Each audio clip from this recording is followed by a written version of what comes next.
Hablando justamente de ionización, ¿ya?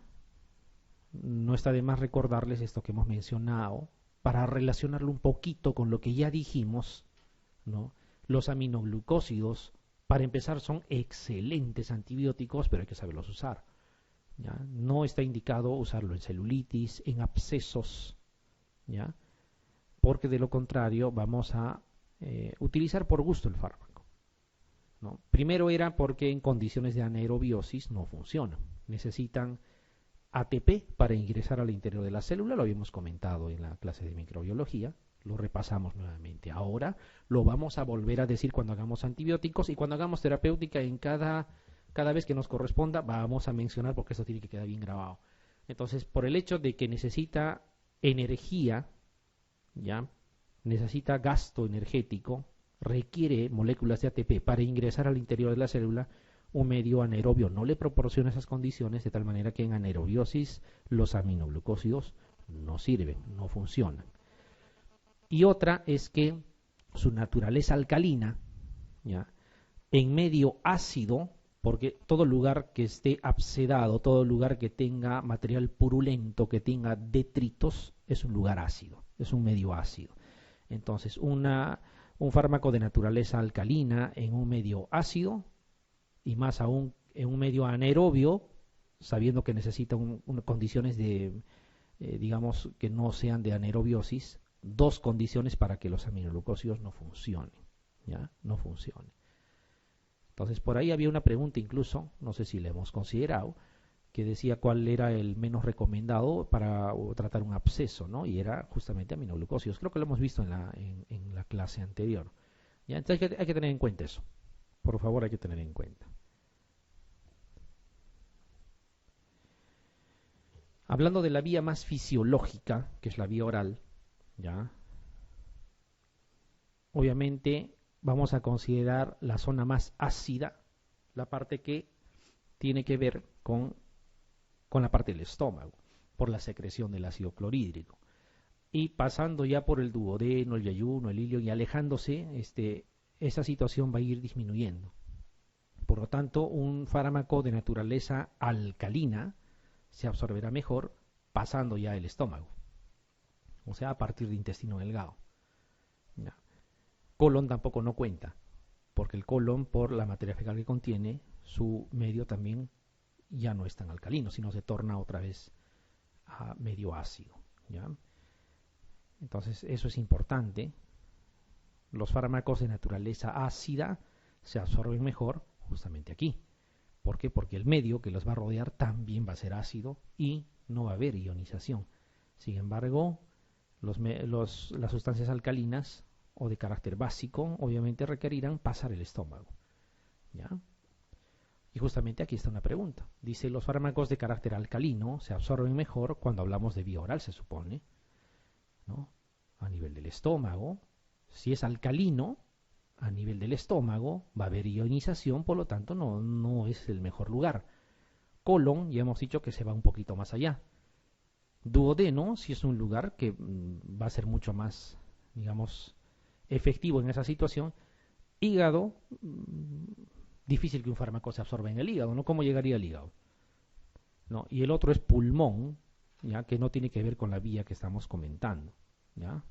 Ahí más tiene que ver por el tamaño de las partículas cuando queremos que suceda ese fenómeno. Entonces aquí es duodeno. Cuidado, podría haber acá yeyuno, ¿ya?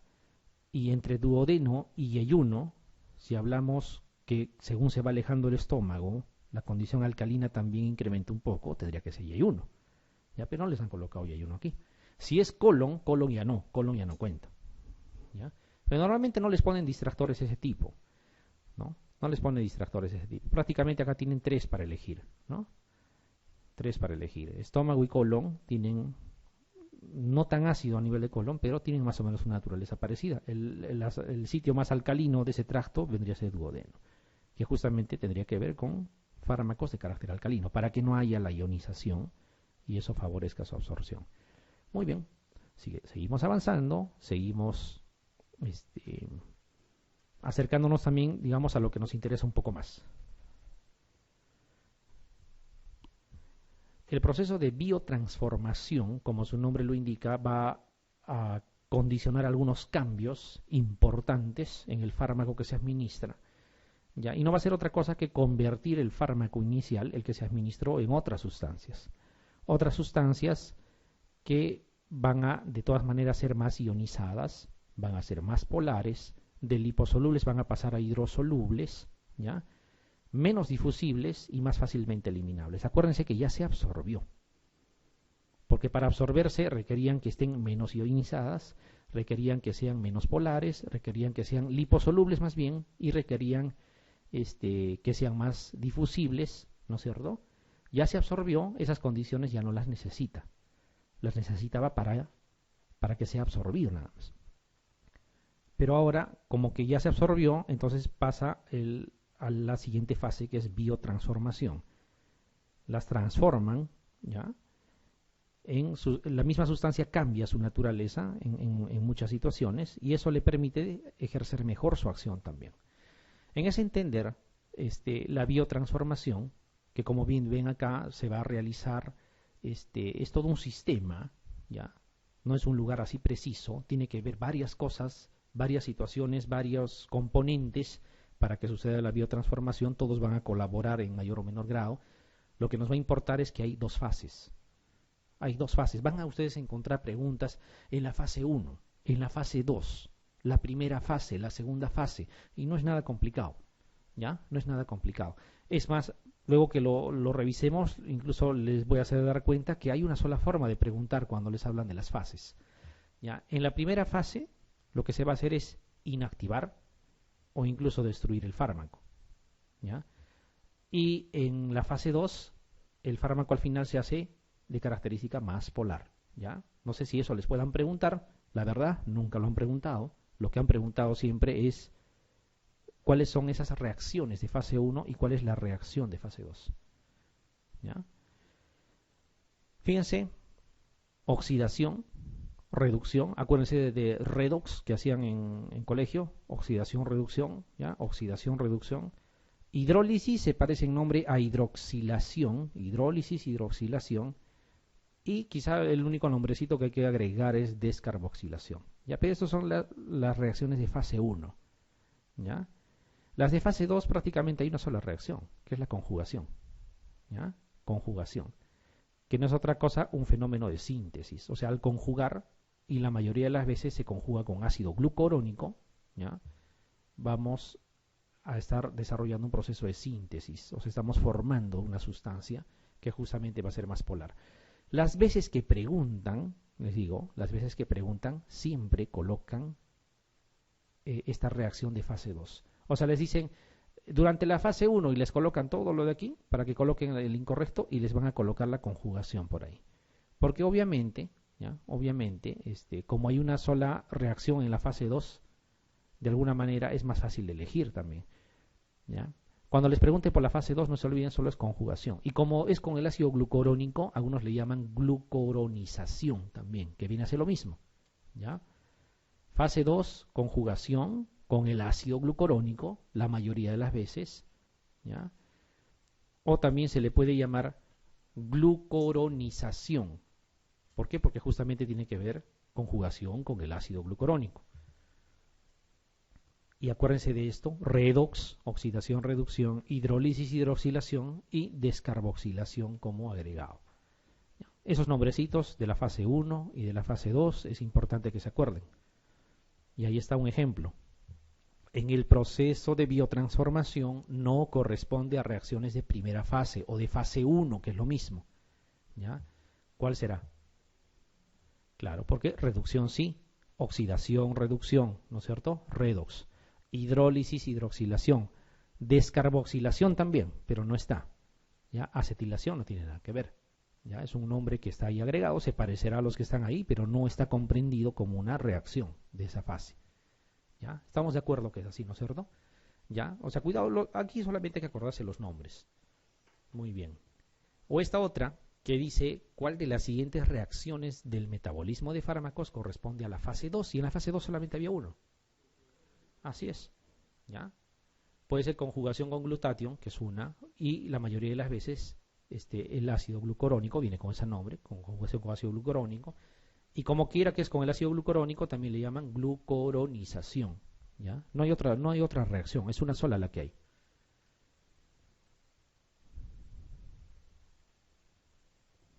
Esta de aquí dice involucra al metabolismo farmacológico de la fase 2. Formas de preguntar, ¿ya? Formas de preguntar. ¿Cuál sería aquí? Lo mismo, es conjugación con ácido glucurónico o glucoronización. Estas tres últimas preguntas son de exámenes MIR, ¿quién diría? ¿No? Solamente recordar los nombres y vuelven a preguntar lo mismo y al siguiente año lo mismo, le cambian un poquito, es más o menos lo mismo que hacemos acá, ¿no? Lo mismo que hacemos acá.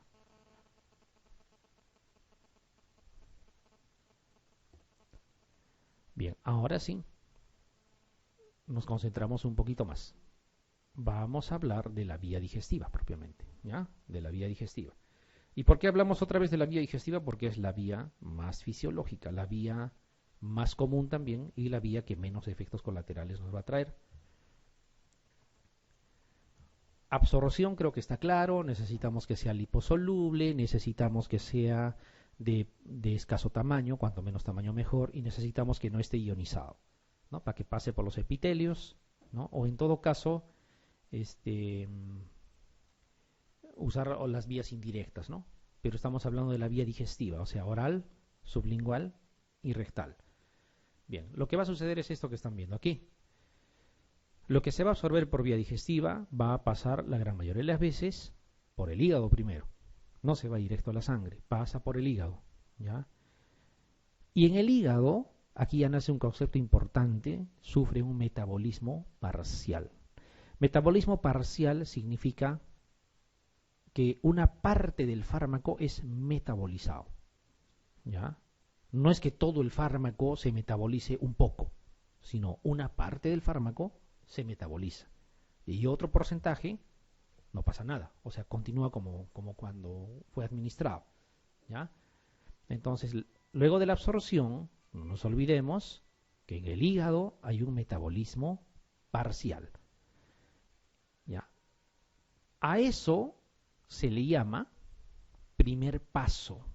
A eso se le llama primer paso. Ese es otro concepto que habitualmente se pregunta en los exámenes, ¿ya? Primer paso. ¿Qué cosa es el primer paso? Es el metabolismo parcial de los fármacos administrados por vía oral generalmente a nivel del hígado. Luego de ese metabolismo parcial, obviamente habrá una porción del fármaco que no se ha metabolizado, porque el metabolismo no es total, va a llegar a la circulación, ¿sí? Entonces, como entenderán, dependerá qué tan intenso es este metabolismo parcial para ver qué porcentaje llega a la circulación. Pero no va a llegar el 100%, ¿no? Yo administro un fármaco, digamos, si se metaboliza el 10%, llegará el 90%. Si se metaboliza el 40%, llegará el 60%, ¿ya? Y aquí habrá entonces un porcentaje de fármaco que llega a la circulación de forma inalterada. Y ese ya es otro concepto, ¿ya? Es el concepto de biodisponibilidad. ¿Qué cosa es biodisponibilidad? Varias veces han preguntado en los exámenes, van a seguir preguntando probablemente. Biodisponibilidad es el porcentaje de fármaco que llega a circulación de forma inalterada. De forma inalterada. Porque puede llegar parte de ese fármaco ya metabolizado en el hígado, puede llegar también a circulación. Pero lo que nos interesa es qué porcentaje llega de forma inalterada. Eso es biodisponibilidad, ¿ya? Entonces, la biodisponibilidad se mide en porcentajes.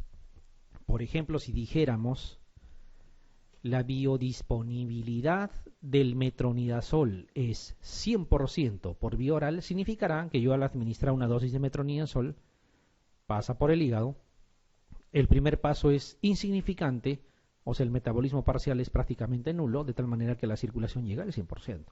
Y eso es real. Hay algunos antibióticos, por ejemplo, que tienen 100% de biodisponibilidad por vía oral.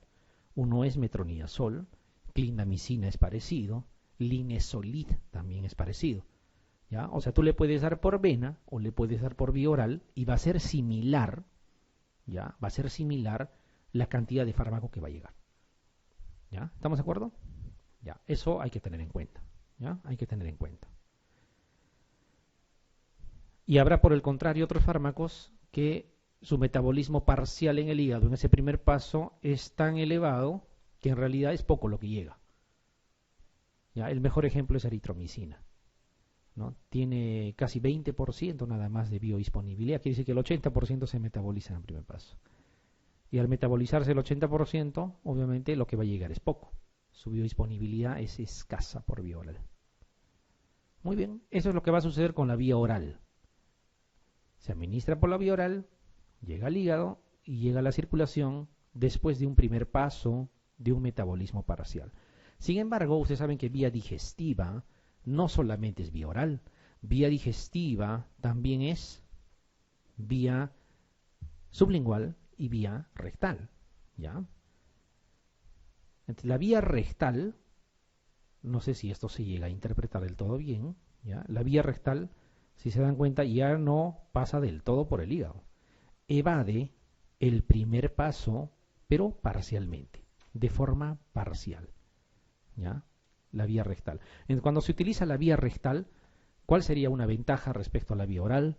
Una de ellas es que probablemente la biodisponibilidad del fármaco va a mejorar, ¿no? ¿Por qué? Porque ese primer paso de alguna manera se evade parcialmente, no del total, ¿ya? O sea, por vía oral, un fármaco A, digamos, va a tener una biodisponibilidad de 70%, porque 30% se metabolizó en el hígado en el primer paso. Y si ese mismo fármaco A lo administro por vía rectal, su biodisponibilidad ya no va a ser 70, de repente es 75, 80 o 90, dependiendo. ¿Ya? O sea, esa es la ventaja de la administración por vía rectal.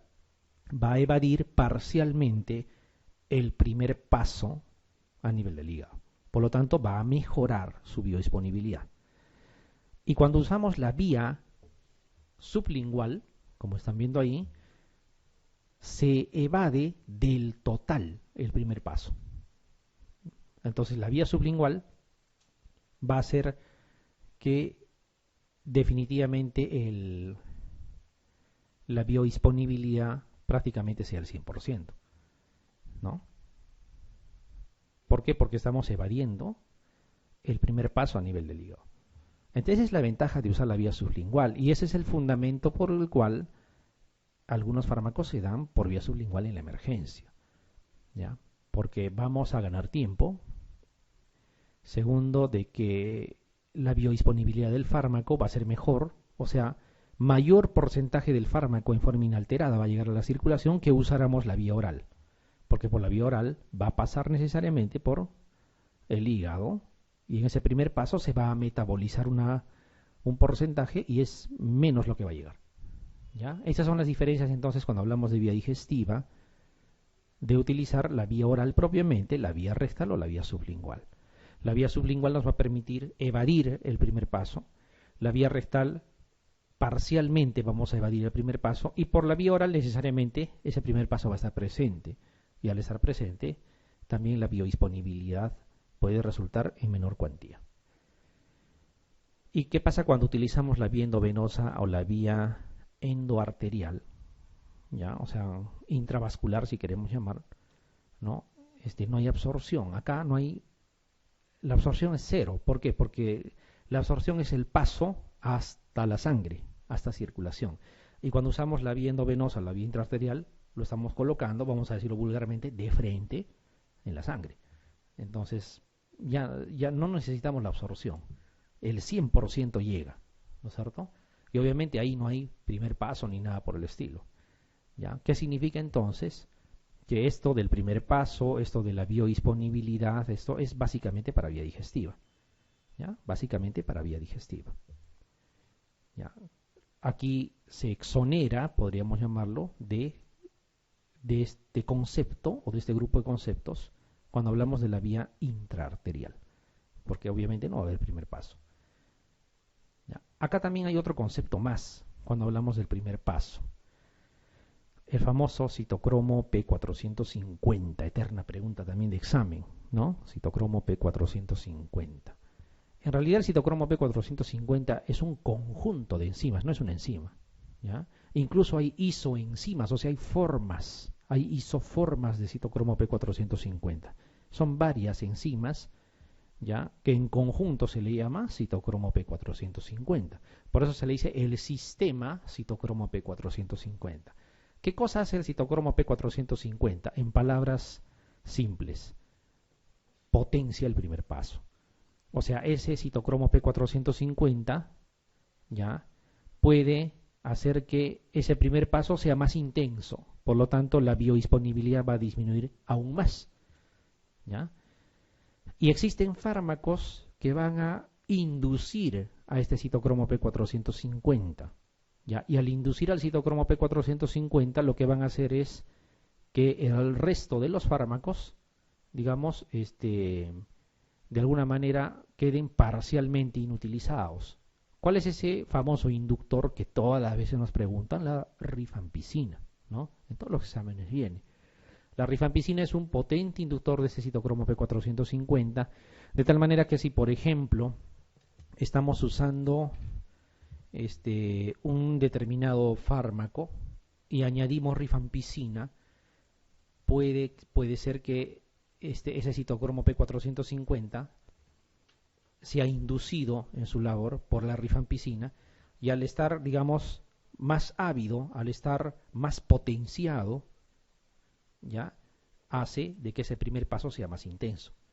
Y al ser más intenso, el fármaco que acompaña a la rifampicina, digamos, como que disminuye su eficacia porque es menos lo que va a llegar a circulación, ¿ya?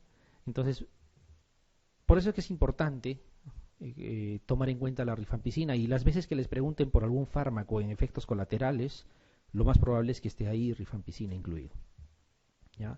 Hay una pregunta del examen MIR, creo que es del 2011, la pregunta dice: ¿cuál de los siguientes fármacos, más o menos así, ¿no? ¿Cuál de los siguientes fármacos se debe administrar con cuidado por la cantidad de interacciones medicamentosas que puede producir?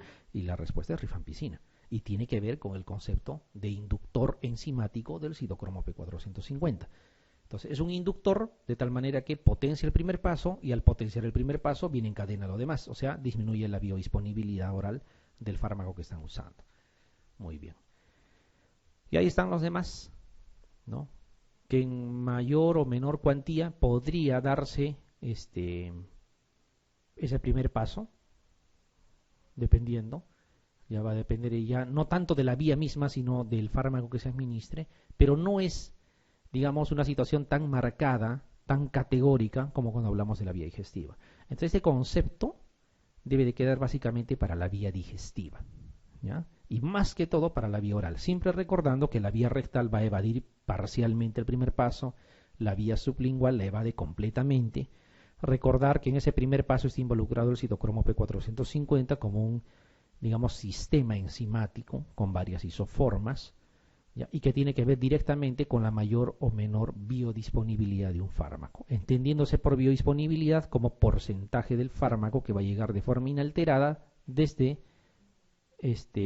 la dosis que se administra a la circulación, de forma inalterada. Muy bien, más o menos eso resume la vía digestiva. ¿Está claro? Perfecto. Bien, entonces cuando nosotros miramos, esto ya nos parece casi un resumen de lo que hemos hablado. Por ejemplo, acá dice, según la fisiología del lugar de absorción, cuando administramos por vía oral, básicamente, ya los fármacos se van a absorber principalmente en intestino delgado. Tómenlo como un detalle más. Cuando tú administras por vía oral, dice principalmente, no dice que solo en el intestino delgado. Pero ahora, ¿por qué creen que se va a absorber principalmente en el intestino delgado? Por la superficie de absorción es enorme del intestino delgado, no es como del estómago, ¿no? O como, digamos, del colon. Justamente acá dice sus características: gran superficie de absorción, hay un elevado flujo sanguíneo, eso es importante tanto para absorber como para llegar, ¿ya? O sea, el fármaco puede absorberse, pero de repente no llega. Y el mejor ejemplo que tenemos es el pie diabético. Pie diabético, le hacen una biopsia de hueso, lo cultivan, sale Pseudomonas aeruginosa, sensible a carbapenens, le dan el carbapenén y no funciona. Se absorbe, o incluso por vena, el 100% llega a circulación, pero como no tiene buena vascularización en el sitio de llegada, tampoco llega. Entonces eso es un problema. O sea, A veces, por eso digo, lo que vemos in vitro no necesariamente es in vivo. En vivo hay otras cosas más que hay que tener en cuenta. ¿Ya? Entonces, el elevado flujo sanguíneo es importante para el ingreso como para la llegada también del fármaco. ¿Ya? Es importante. Por ejemplo, hablando específicamente de llegada del fármaco, si nosotros tenemos tejidos en general, varios tejidos, habrán tejidos donde fácilmente va a llegar el fármaco. Y habrá sitios donde por su escasa vascularización el fármaco no llega. Hablando nuevamente, por ejemplo, de un proceso infeccioso, en el caso de la osteomielitis, por ejemplo, en un hueso largo, por donde llega la sangre, digamos, a un hueso largo, por el agujero nutricio. Es un punto en todo el hueso. Entonces no es, digamos, altamente vascularizado como uno pensaría. Entonces hay zonas donde incluso hay que duplicar la dosis del antibiótico para que pueda llegar bien. Hueso es un ejemplo, próstata es otro sitio que es una barrera prácticamente, ojo es otro lugar donde hay escasa llegada, o sea, puede a nivel de sangre, puede absorberse bien, puede tener una biodisponibilidad excelente, pero no va a llegar al sitio donde queremos. ¿Ya? Pulmón es otro sitio donde se debe tener cierto cuidado. Meninges, lo mismo, por eso es que dan doble dosis cuando hablan de meninges, de meningitis. ¿Ya? La presencia de bilis juega a favor, no juega en contra, ¿ya? Juega a favor. Y hay muchos mecanismos de transporte activo, como conocen, a nivel de intestino delgado, y eso va a favorecer, ¿ya? Favorecer la absorción. Y aquí está lo que habíamos comentado también, miren, dice medicamentos de carácter ácido, medicamentos de carácter básico, ¿no? Medicamentos de carácter ácido, mejor en intestino delgado, lo que habíamos dicho, y probablemente y hay uno mejor que duodeno, ¿ya? Estómago y colon. Y aquí medicamentos de carácter básico, intestino delgado, mucho mejor que colon y estómago. Acá hay un lapsus, sorry, excuse me. Acá es al revés, ¿ya? Esto es estómago primero, intestino delgado y colon. Ya acá sí está bien.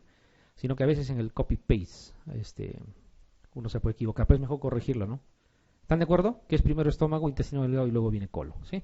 Ya, pero el otro sí está bien. Es intestino delgado primero, colon y al final es estómago porque estómago es el más ácido, ¿sí? En el segundo reglón. ¿Están de acuerdo? Ya, corrijan esto de aquí, ya lo corregiremos para la próxima clase. Ya, pero esto es primero así. Entonces, medicamentos de carácter ácido, primero es estómago, luego es intestino delgado y después es colon. Aquí sí no hay ningún problema. Básico, intestino delgado, colon y estómago. Estómago al final porque es el más ácido y estaría en sentido contrario al carácter alcalino. Muy bien.